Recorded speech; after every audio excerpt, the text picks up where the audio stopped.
Para a palestra desta noite, teremos como reflexão o tema Refugia-te em paz. E como expositora, teremos o prazer de receber a amiga Flávia Fragoso.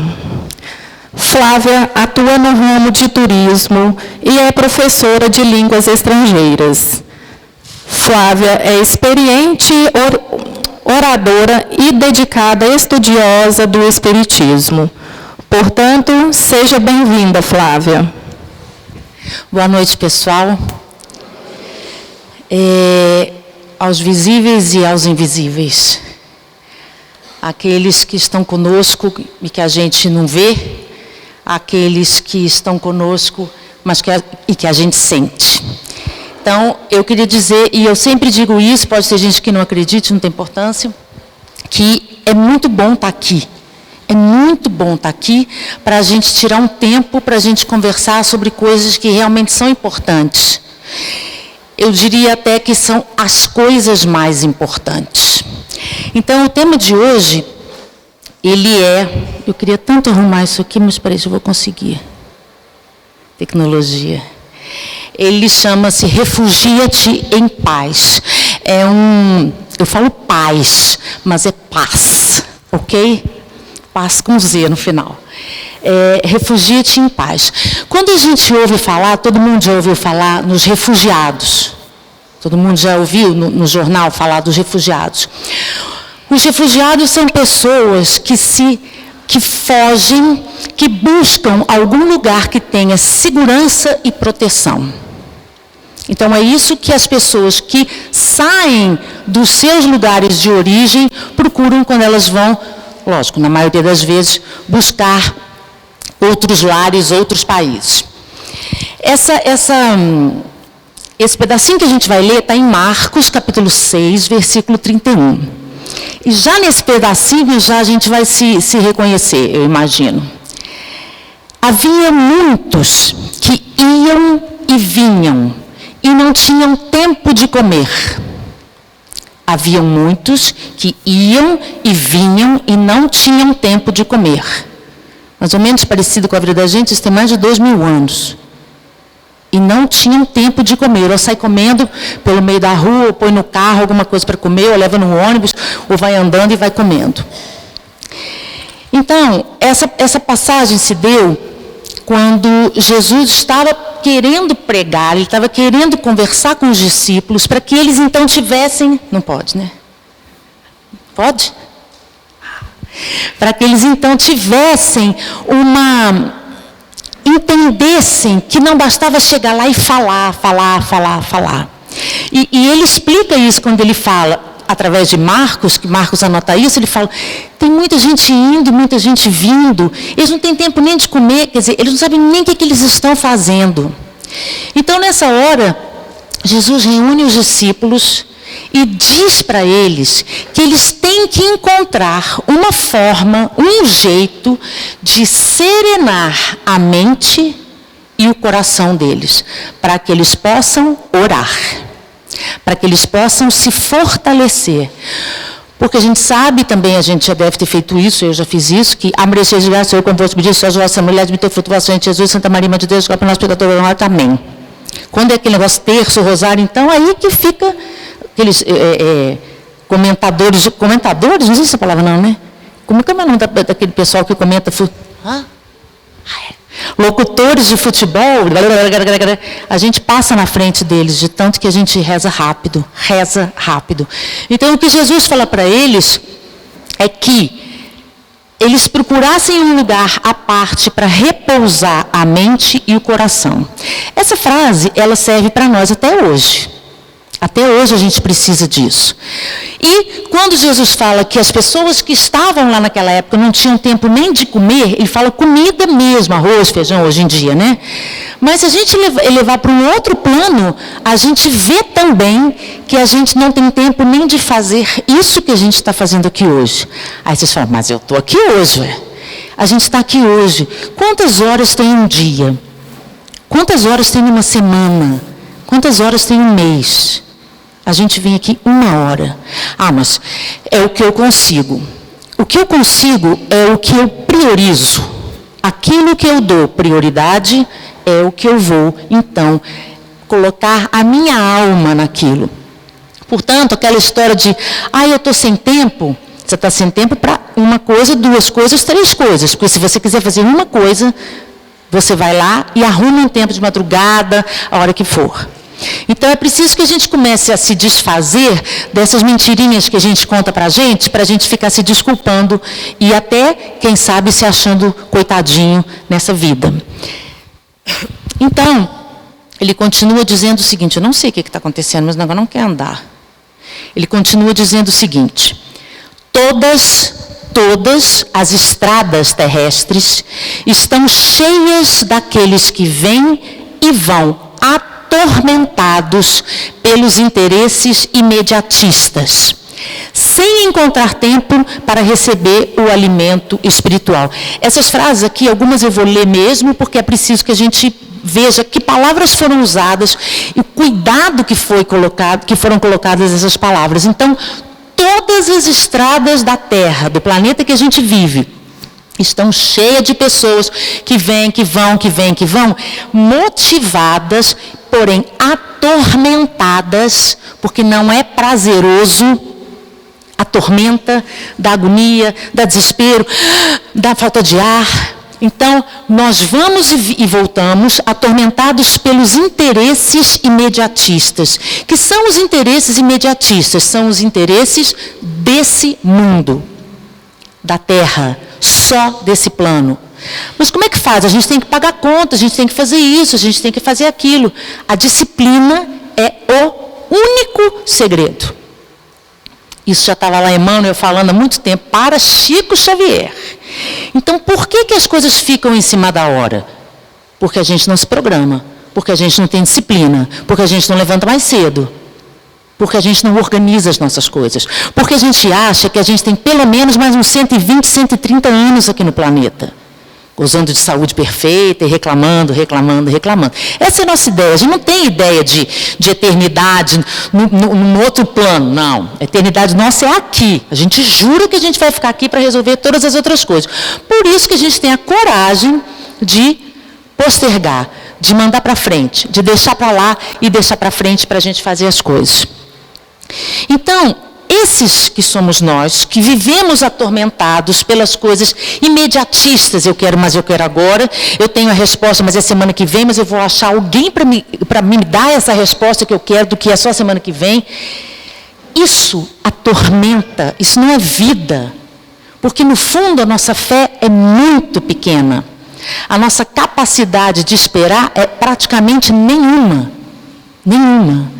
E o egoísmo que a gente tem é tão grande, que ele praticamente domina muito do nosso tempo, faz com que eu tenha a coragem de querer saber coisas que eu só poderia saber no futuro, e ainda tem as outras. Não estou falando só de esse negócio cartomante, essas coisas, não. Eu estou falando de pessoas, que eu tenho uma amiga que trabalha num lugar, e eu quero saber se eu passei no concurso, aí ela vai lá e dá uma olhadinha. Quer dizer, a gente não tem nem tempo para esperar, porque a gente não quer esperar. E isso tudo é resultado do nosso egoísmo. Isso tudo é resultado de que as coisas têm que ser feitas, para mim, rápido. 1, 2, 3 e já. Quando a gente vive dessa forma, a gente vive atormentado. Existem coisas que vêm no nosso caminho que tiram qualquer rotina do lugar, que tiram tudo do lugar. Essas coisas são providências divinas. Mas essas outras coisas que a gente faz e que a gente arruma numa confusão, você marca um negócio 5h30, você sabe que você vai sair do seu trabalho 5h30, que você nunca vai chegar nesse lugar 5h30, e você já fica esbaforido, desesperado. Pronto. A gente se reconhece nisso, porque a gente é a mesma coisa ainda. A gente vive do mesmo jeito ainda. Nós estamos falando de 2000 anos. E aí, ele fala uma outra frase que a gente também, a gente pode se identificar, que ele diz o seguinte: inúmeras pessoas, não dá para contar, de tanta gente que atravessam o caminho o caminho da nossa vida, o que a gente faz no nosso dia a dia, famintas de ouro. Quando ele fala ouro, ele está falando ouro naquela época. E o que ele fala hoje? De comprar um terreno, de comprar uma casa, de trocar o carro, de comprar uma blusa, de comprar uma bolsa, de comprar um sapato.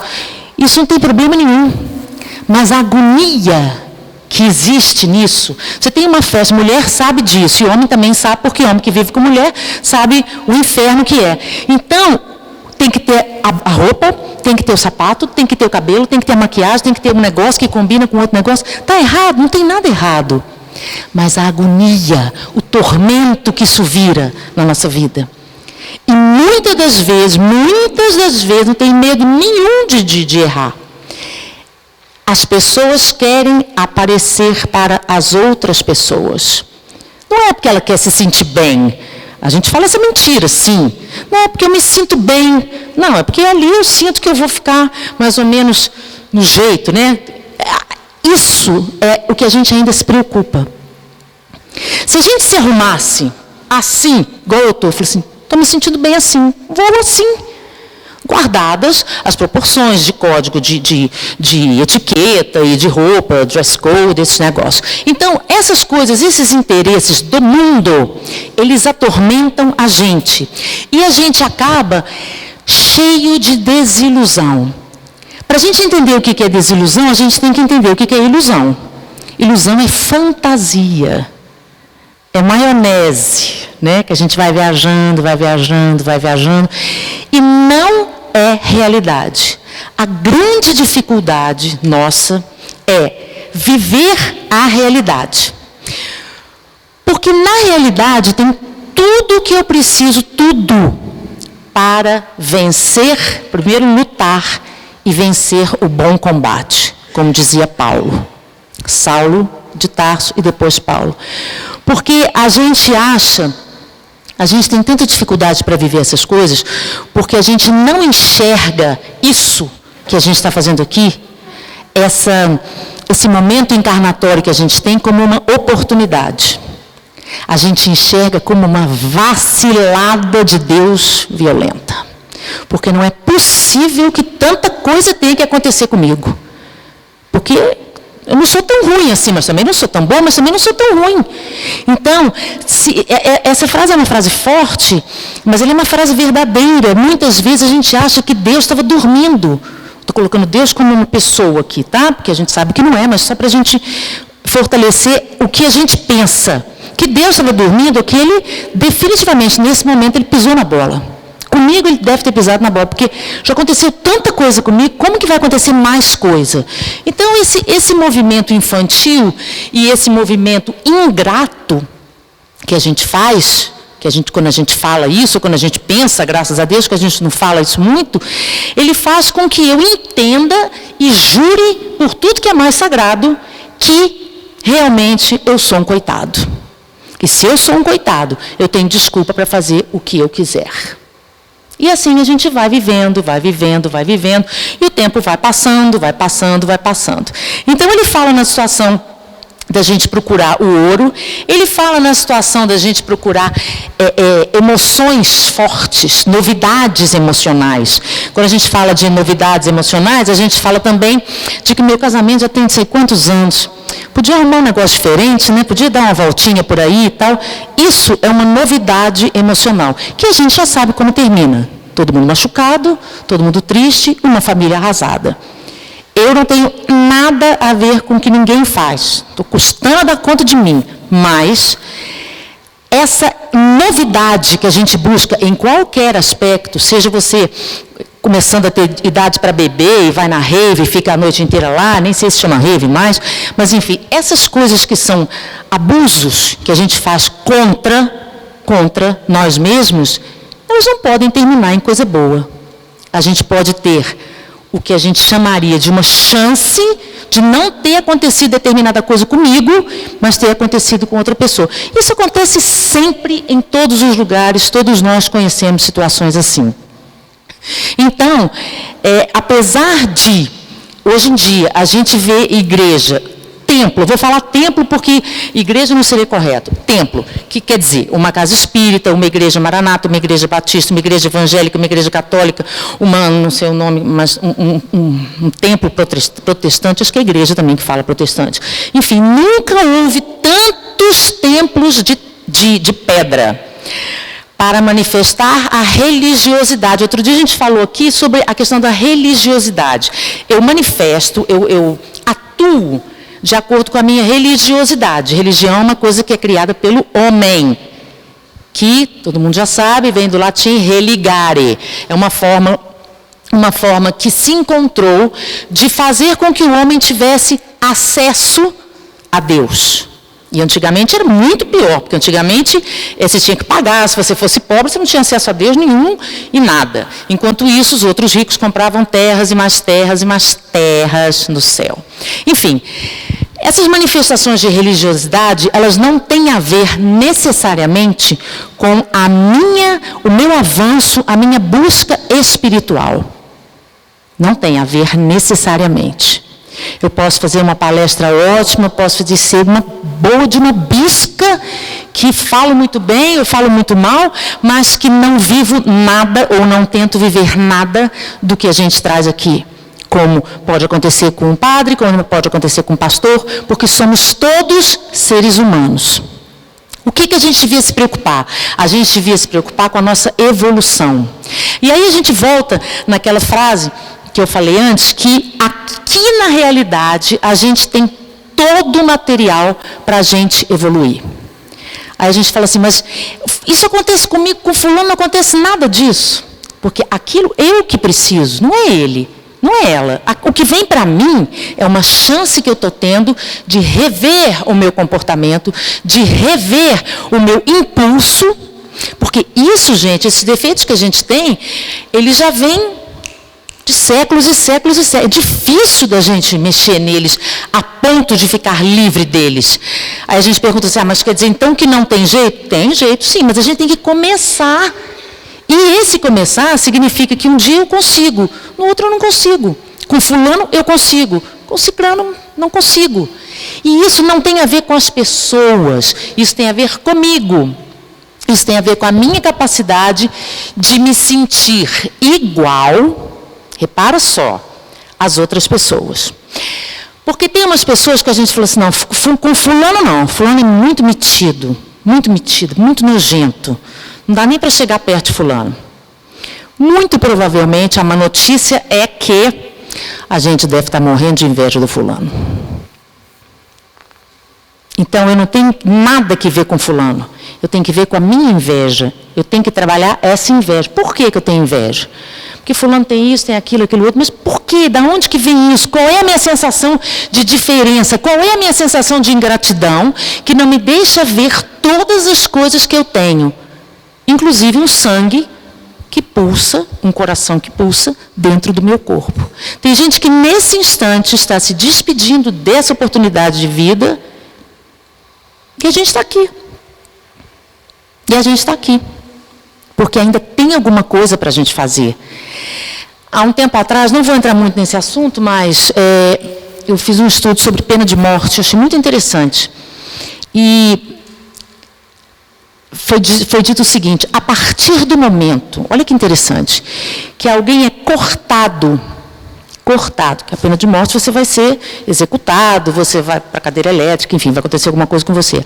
A partir do momento que aquilo é cortado, sem que tenha chegado a hora, porque a gente sabe que quem traz é quem leva, você tira toda a possibilidade de arrependimento, que às vezes é só o que a pessoa pode ter, às vezes ela não consegue fazer a reparação, que é o que vem depois do arrependimento, daquela criatura.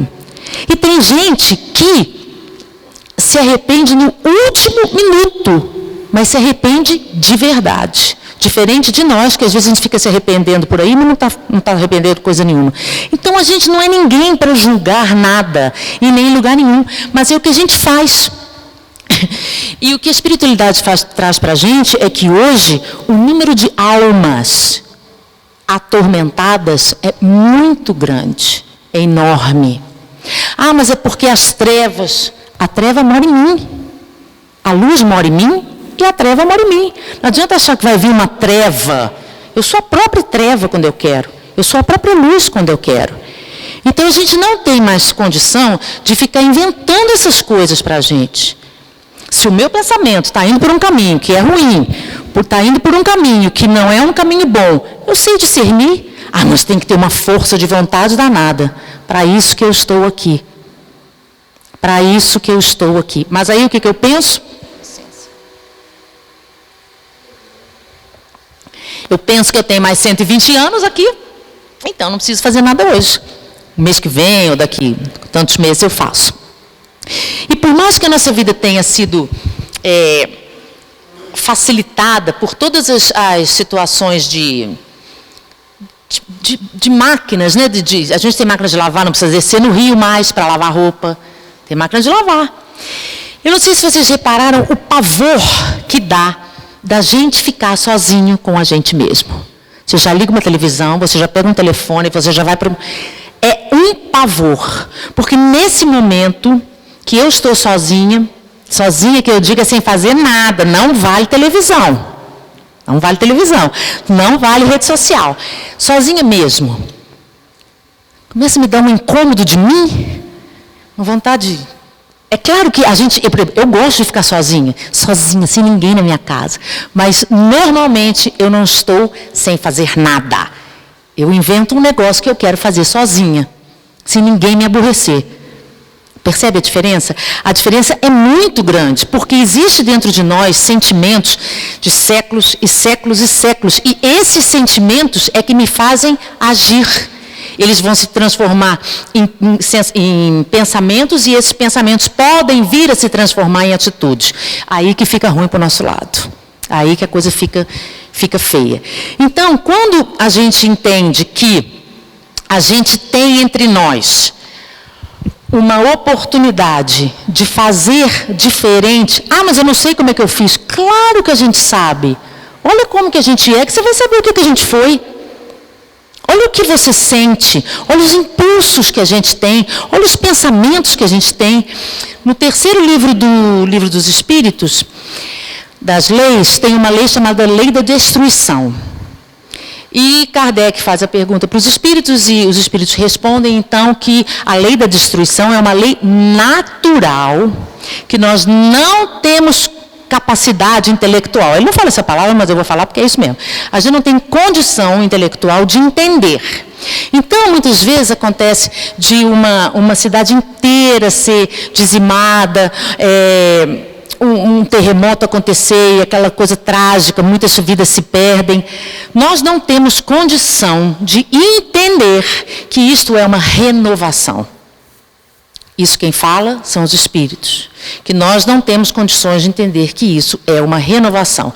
Portanto, a lei da destruição é uma lei natural. Vale a pena ler esse capítulo, porque fica assim meio confuso, mas lá dá para entender direitinho. E aí, a gente lembrado de que nós somos grandes destruidores. E Kardec fala que a lei natural, vinda do próprio Criador, ela é natural, ela está certa, mesmo que a gente não entenda. Mas nós estamos lotados de vontade e de poder de destruir. Afinal, eu não. Então vamos dar uns exemplos para a gente ver se é verdade ou mentira. Ninguém precisa assim, levantar a mão. Acontece com todo mundo. Bom, então, eu briguei com uma pessoa, essa pessoa me fez muita raiva, não sou eu que tenho a raiva não, a pessoa que me fez muita raiva, e a pessoa tropeça na frente de todo mundo e cai. Pensamento destruidor, pouco, achei foi pouco, coisa boa, vai mais. Dei um exemplico, pequenininho. Fora isso, tem as outras coisas que são mais pesadas, que são mais difíceis, mas que a gente pensa, mas que a gente sente. Então, essa numa outra colocação do Vinho de Luz, que se chama Em Nossa Luta, ele fala exatamente isso. Paulo fala do poder que nos foi dado e pergunta o que é que nós estamos fazendo com os talentos, com os poderes que nos foram dados. Porque a gente não veio aqui para destruir, a gente veio aqui para contribuir para conseguir fazer com que as coisas estejam, então, num plano melhor. E não é isso que a gente faz. Então, hoje em dia, a gente vê que muitas pessoas, até por essa ideia que a gente falou, de achar que essa vida, para mim, como está sendo feito, é um erro de percurso, né, vacilada de Deus, a gente vê que muitas pessoas estão desanimadas. O desânimo tomou conta da maior parte de nós todos aqui no planeta. E eu não sei se vocês sabem, mas é um dado da Organização Mundial da Saúde, que a cada 45 segundos, não dá um minuto, alguém atenta contra a própria vida. Alguém tenta tirar a própria vida. A cada 45 segundos, da hora que eu comecei a falar isso, até agora, mais ou menos, alguém está tentando tirar a própria vida. Na verdade, a gente entende que as pessoas, elas não querem tirar a vida, elas querem tirar a dor. E essa dor, ela só existe porque a gente, num determinado momento, em qualquer época, vai acontecer da gente cair na real. Essa frase é perfeita. A gente vai cair, porque a gente está iludido, fantasiando, lá em cima. E a gente vai cair. Quando a gente vai cair aonde? Na realidade. Que é onde eu tenho todas as condições de mexer em mim, de trabalhar em mim. Então, uma coisa que a gente esquece e que não é possível mais esquecer é que nós somos filhos do Criador de tudo que a gente vê, de tudo que a gente não vê, de tudo que a gente sabe e do que a gente não tem a menor ideia. Nós somos luz. A gente coloca aqui nesse lugar como se fosse a centelha divina, porque está perto do coração, e então a gente associa essas duas coisas. Mas sim, não fui eu que falei, foi Jesus que falou. Vós sois deuses. Podeis fazer o que eu faço e muito mais. Então, essa ideia, ela se perdeu na nossa vida. E aí a gente pensa assim, se a gente for pensar, raciocinar sobre isso, a gente vai pensar o seguinte, não é possível que o Criador de todas essas coisas, que essa imensidão de bondade, que esse monte de maravilha, dessa perfeição, botou a gente nesse planeta para a gente acordar, fazer xixi, fazer cocô, pagar boleto, tomar banho, passar raiva no trânsito, passar raiva no ônibus, voltar para casa, passar mais raiva e dormir. É muito desperdício. Até que a gente serve para algumas coisinhas, né? Não pode ser só isso. Não pode ser só isso. E a gente tem que acreditar nisso. Aí a gente fala assim, mas eu tenho que fazer essas coisas, tudo bem. Programe-se. Porque o imprevisto real, ele vai acontecer a gente se programando ou não se programando. A gente tendo disciplina ou a gente não tendo disciplina. Fora disso, nós nos encontramos hoje, de uma certa forma, perdidos. E Jesus fala isso também em relação às pessoas que estavam vivendo naquela época. Se, por exemplo, eu tenho um caminho para seguir e eu me perco, porque tem outras entradas, eu estava seguindo um caminho, eu tinha um objetivo. Antigamente, os homens, eles sabiam mais ou menos, né, aonde eles queriam chegar, e eles se guiavam pelas estrelas e iam seguindo aqueles caminhos. Os cachorros, se eles estão com fome, eles farejam para procurar comida. Qual é o objetivo do cachorro farejar? Achar comida. Qual é o objetivo de você ter um aplicativo que te dá uma rota para você chegar em algum lugar? É chegar nesse lugar que você quer ir. Tinha estrela, tem estrela até hoje, mas já tem até aplicativo. Então, tem uma frase de um filósofo chamado Sêneca, que já devem ter ouvido, porque eu sou fã, que fala o seguinte: não há vento a favor para o barco que não sabe onde vai. Não há vento a favor para o barco que não sabe onde vai. Então nós estamos assim, já viu galinha no terreiro? Então assim, nós estamos hoje perdidos, porque a gente não sabe aonde vai. A gente colocou na cabeça que a nossa vida é isso. Acordar, fazer xixi, fazer cocô, ir para o trabalho, voltar, brigar com a mulher, brigar com o filho, tararé, paroró, pagar boleto, esquecer de pagar boleto, vai lá pagar com multa. A gente acha que a vida é isso. Olha se tem condição uma coisa dessa. Olha se é possível a gente pensar uma coisa assim. E por que a gente se infiltrou, se enveredou por esse caminho? Porque nós esquecemos da nossa paternidade divina. Então, quando Jesus fala para os discípulos, gente, vamos para um lugar onde o coração da gente e a mente da gente, porque os dois têm que estar conectados, tenham paz, com Z. Tenham paz. Para a gente conseguir, então, pensar com tranquilidade e orar com tranquilidade. Porque esses exemplos, eu sei que são exemplos assim, aquele negócio que a gente fala, a Maria chegar seu convosco, isso vai sobreviver. Muitas vezes a gente está cansado e a gente joga um beijinho assim para a espiritualidade e fala, tá tudo tranquilo, obrigado, um beijo, me liga, tchau. Esse é o momento de eu alimentar a minha alma. Mas como a minha mente já está alimentada com um monte de coisas desse mundo, eu falo, não, estou muito cansada. E dorme. E pula na cama assim, né? Pula na cama. Quando não toma 2, 3, 4, 5, meia dúzia de remédio. Não estamos falando contra nada que se faça para se poder dormir. O que a gente está falando é de tempo, é de prioridade, é de entender que essas coisas que acontecem na vida da gente, como bateu o carro, furou o pneu, cheguei atrasado, perdi o emprego, são coisas da vida. Só que a gente entende que essas coisas não podem acontecer comigo. Ela acontece com a minha vizinha, com a minha fulana de tal, com a minha amiga, pode acontecer, porque são coisas da vida.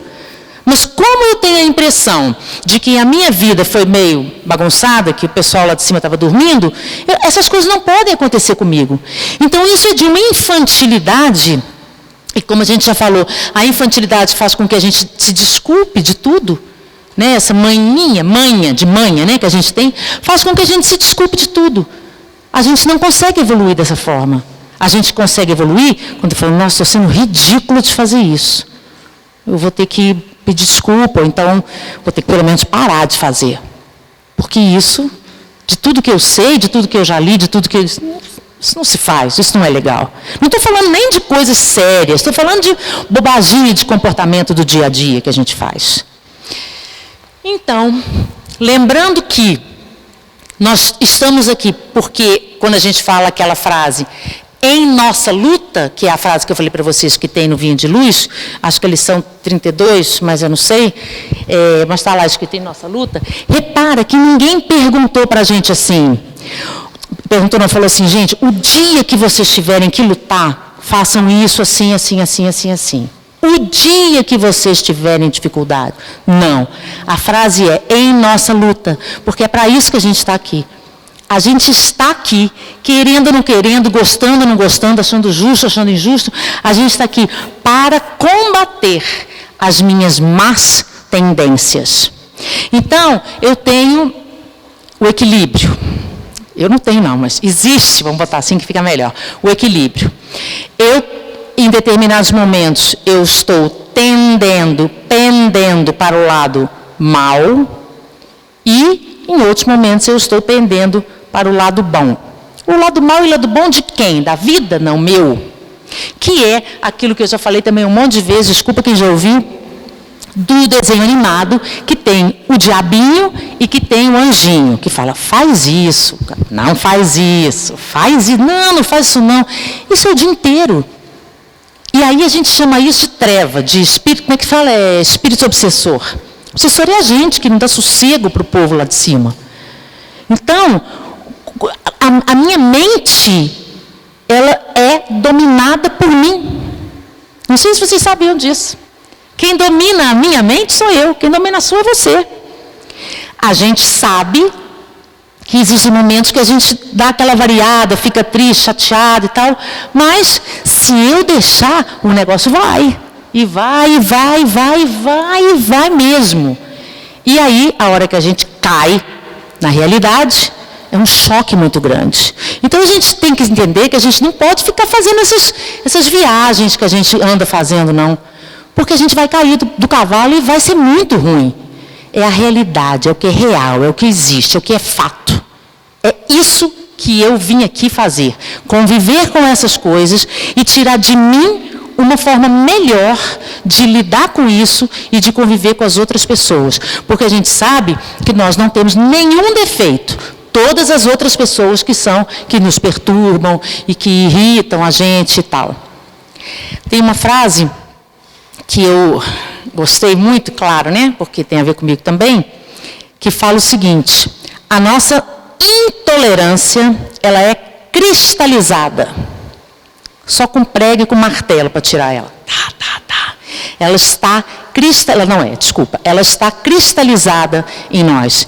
E quando a gente fala assim, nossa, fulano é tão intolerante porque é negócio de sexo, gênero, não sei o quê, não é nada disso.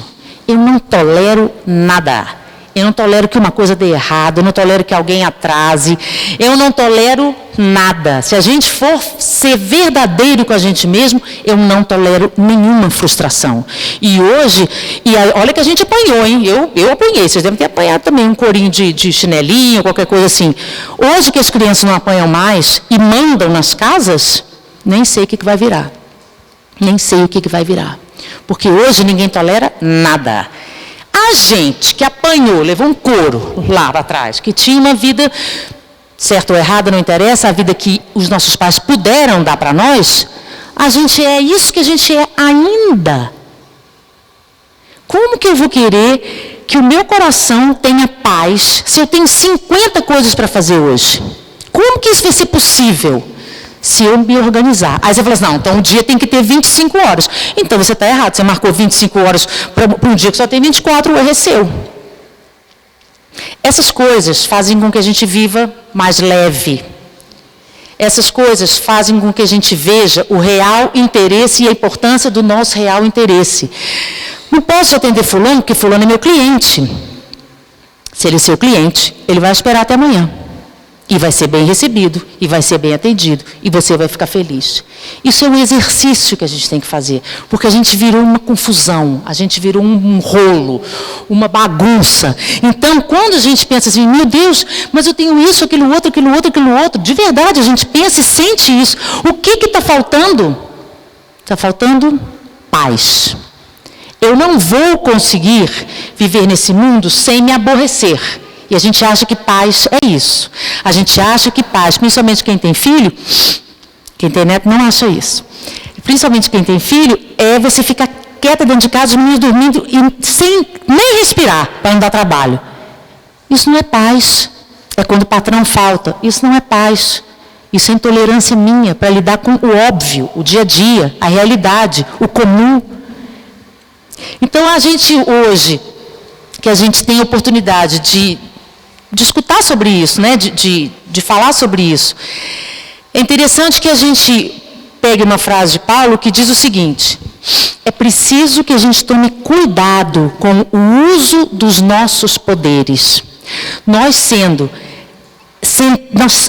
somos deuses em potencial. Aí você fala assim, mas isso não pode ser. Pode. Porque se eu mostrar para vocês uma sementinha desse tamanho e falar para vocês, aqui tem um IP, hoje vocês vão dizer, tem um IP. Uma sementinha desse tamanho. Mentira, eu não sei o tamanho da semente do IP. Mas, então nós que temos dentro de nós uma centelha divina, nós que somos filhos do máximo de perfeição, dentro da palavra perfeição como a gente conhece, como é possível que a gente não veja os poderes que a gente tem? E pior, não use os poderes que a gente tem. Tem vezes que a gente tem condições, mas não é poderes de sou poderoso, não. É um poder muito mais legal. É o poder de você olhar no rosto de uma pessoa e falar assim, eu vou te ajudar. E aí você liga para o fulano, aquele que você queria, semana que vem, saber o resultado, e queria pegar antes o resultado, e fala assim, eu tenho uma pessoa que está precisando trabalhar. Você conhece alguém? Esse é um poder que eu tenho, que eu não uso. Eu falei, não, deixa se virar. A gente é muito egoísta ainda. Mas a gente tem coisas boas, gente. Calma, vamos ficar calmos que a gente tem coisas boas. A pergunta de Paulo é justamente essa. O que estamos fazendo com os nossos poderes? O que nós estamos fazendo com as coisas que foram emprestadas, porque são emprestadas, a gente tem que devolver em obras. Lamento informar. O que nós estamos fazendo com isso?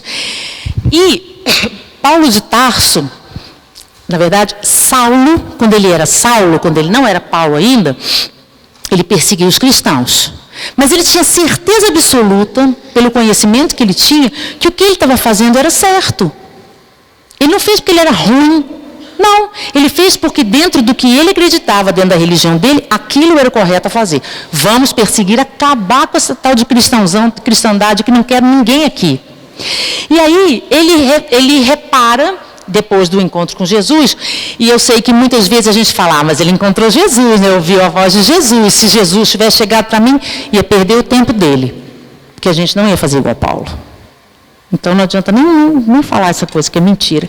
Então, quando Saulo de Tarso se intitula Paulo, que era um nome cristão, não era um nome judeu, o que ele faz? Ele, sabendo que estava equivocado, porque aí ele soube que ele estava enganado em relação às coisas que ele estava fazendo. Que estava fazendo, cumprindo a lei dele, do que ele tinha aprendido. Quando ele enxerga, então, que ele está equivocado, ele usa todo, igual e mais, o talento, a força dele para fazer o contrário. Para viver pelo cristianismo. A figura de Paulo é uma figura muito forte, eu acho. Eu sou fã dele, ele nem sabe, mas eu sou fã dele, e eu acho que ele ensina para a gente de uma forma tão óbvia, tão boa, que a gente devia ter mais acesso a isso. Eu sei que o meu tempo está acabando, mas eu queria dizer que Paulo, também ele mesmo, ele escreveu uma carta para os Efésios, que era a população que morava na cidade de Éfeso, naquela época. Essa carta, a primeira parte dela, ela fala tudo o que a gente tem para fazer o que a gente precisa. E principalmente para se proteger das armadilhas do mal. A armadilha de rato, pega o rato, por quê? A armadilha é para rato. Se fosse para gato, não pegava o rato. É óbvio, né? Pois é. E ele fala, então, exatamente o que é a vida e como fazer para vivê-la melhor. Eu queria ler esse pedacinho de Efésios 6 e quem tiver mais interesse pode ver depois, então. A vida cristã é luta.